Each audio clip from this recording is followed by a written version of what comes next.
Hello and welcome to another Motivation Matters Live with me, Mark Terrell from the Motivated Business Club. Today I'm going to be talking about the importance of motivation when it comes to well-being. And I suppose of all the topics I've covered, I think this is probably the most important. They're all important in their own ways, but I think well-being, particularly at work, is essential. And I'm going to just look at what it is that we come to work for. In essence, if we know what we come to work for, then our well-being um, is going to be front of mind, because if those things aren't being met, ultimately our well-being is going to be affected. And I don't think a lot of people think of work like that. I think people see work as something that they have to do.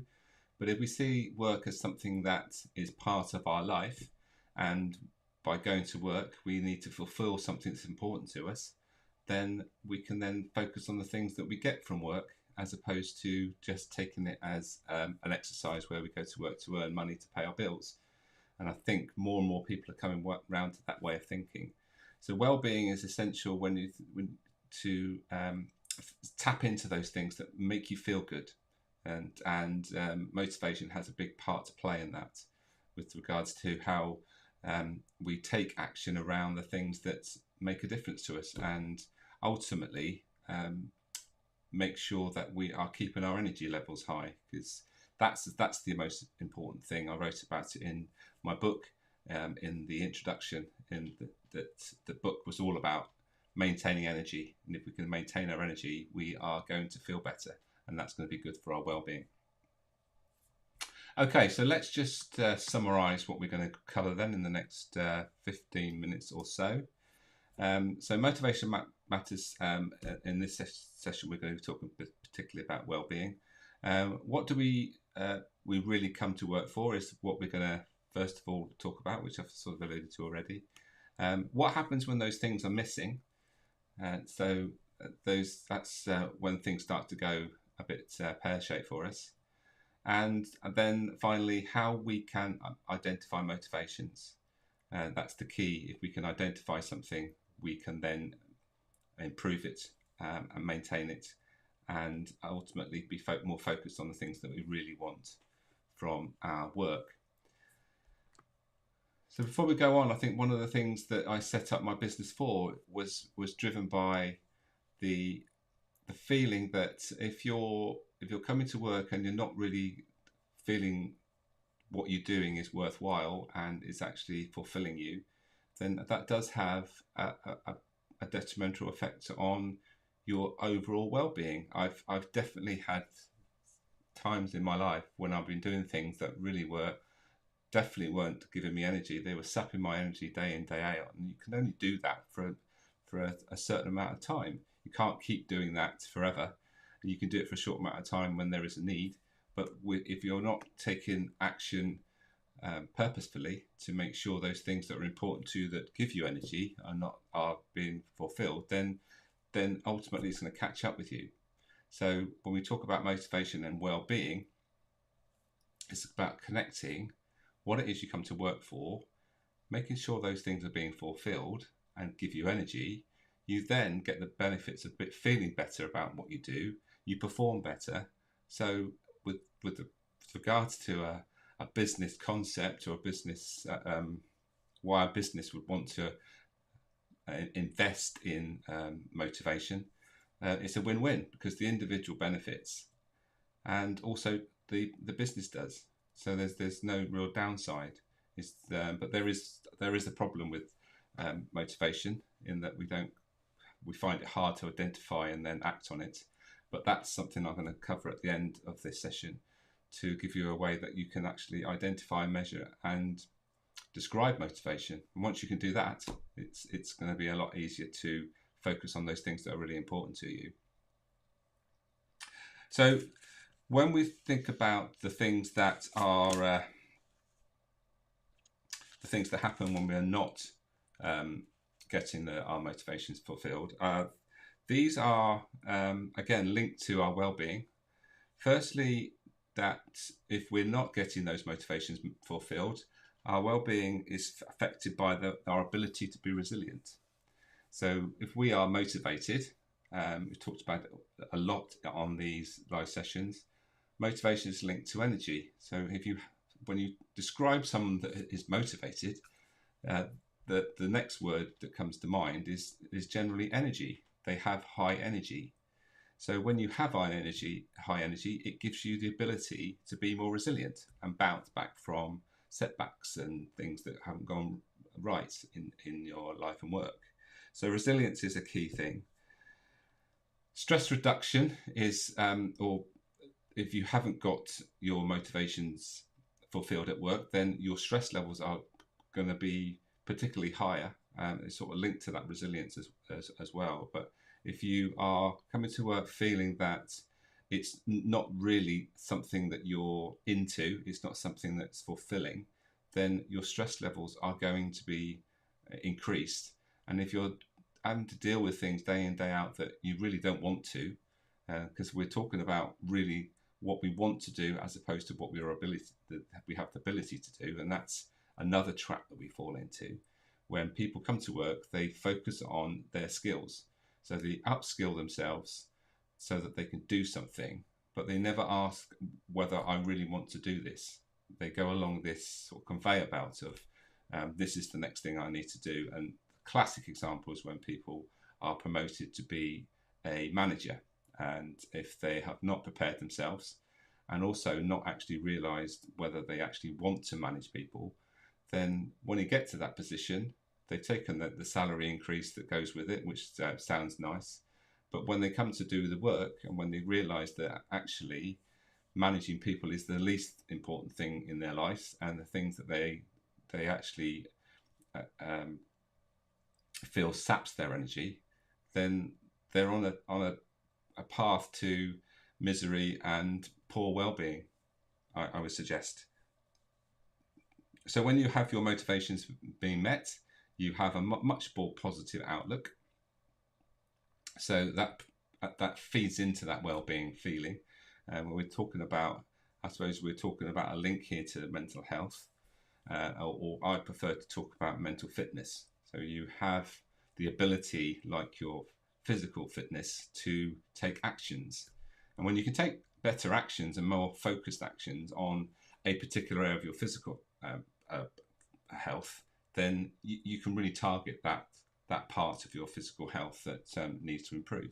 So I think it's the same with regards to mental health. If you can really focus in on the things that are most important to you and get those things fulfilled, then that's the place to start, rather than just doing something that is maybe just an exercise that has worked for somebody else. If you can be more targeted, then you're going to be really focusing in on the things that really matter to you, and not just a process that might have worked for somebody else. And I've already mentioned it, so well-being is part of our health, our overall feeling about how good we are feeling.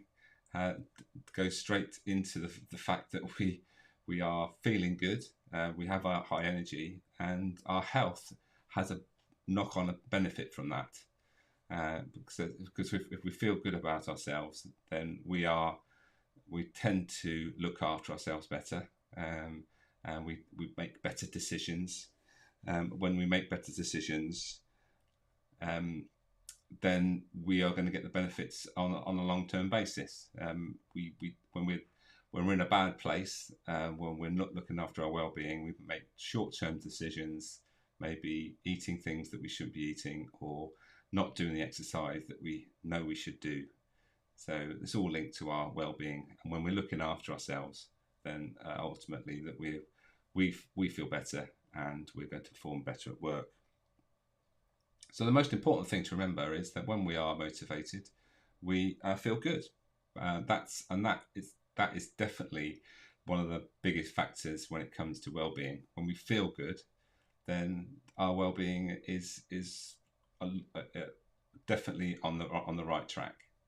And so motivation has a key part in how we feel about our work.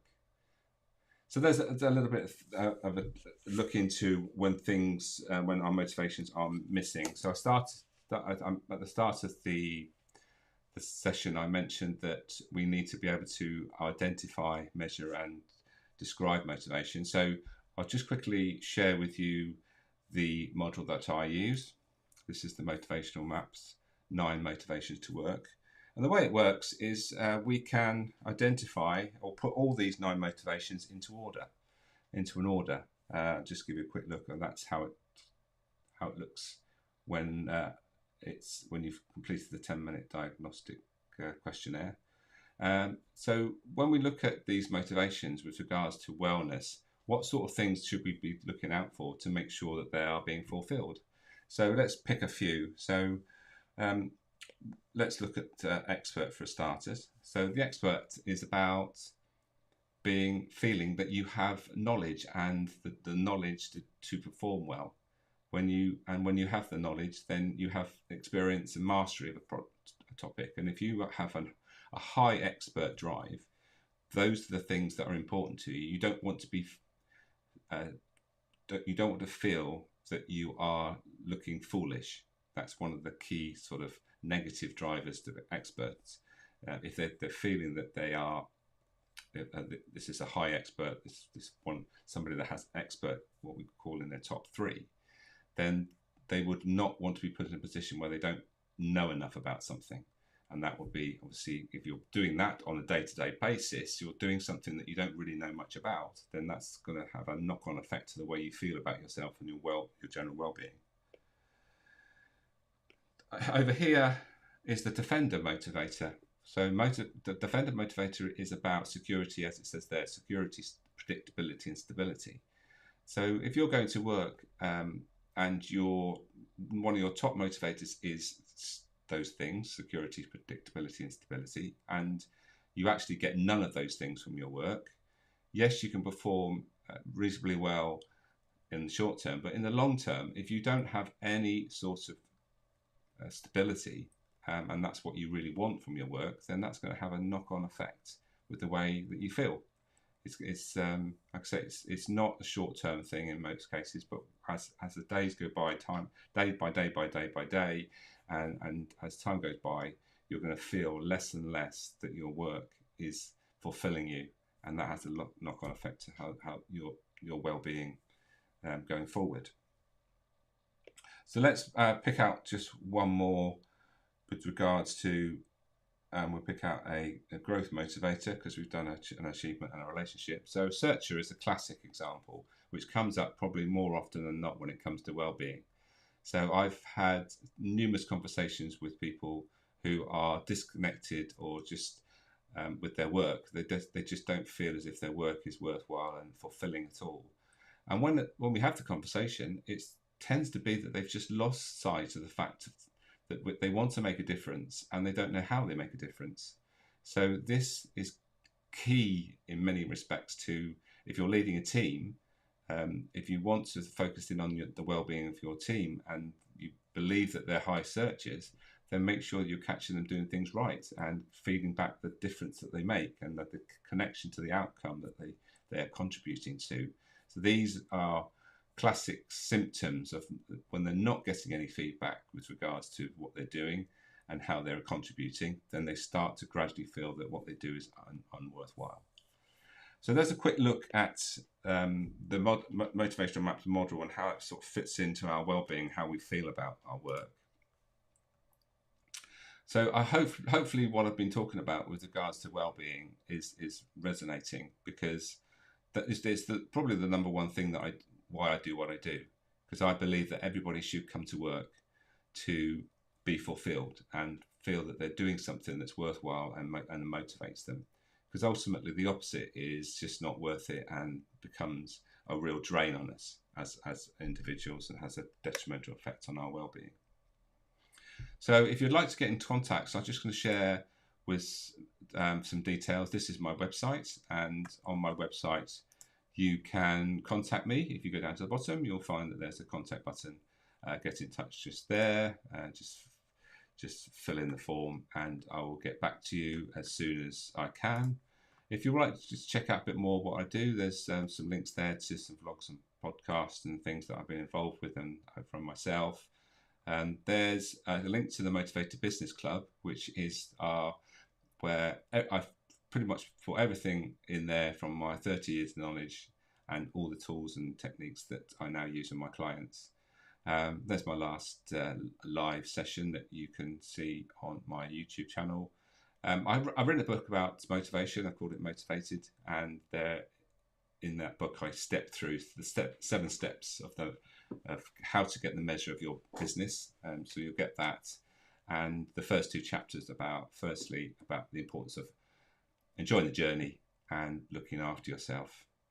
And if you're particularly a second generation business owner, so that's someone's that's taken over maybe from the founder, could be a family business but doesn't have to be, then I particularly resonate with that, because that's something that I've done. So there's a quick test there, 2-minute second generation stress test that you might want to take to check in with certain things that I know that make a big difference with regards to how you feel about that role and how you are feeling about taking over from the previous generation. So there we are. So that's my website. Please check that out.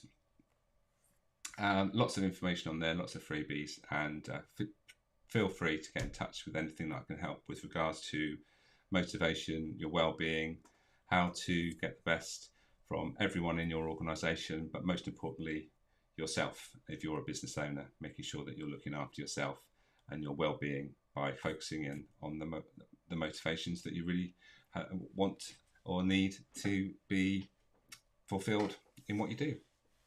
So thanks for joining. If you catch this on replay, please leave a comment and I will be more than happy to reply. And until the next session, next Motivation Masters Live, I will bid you farewell. Have a great day and I'll see you next time.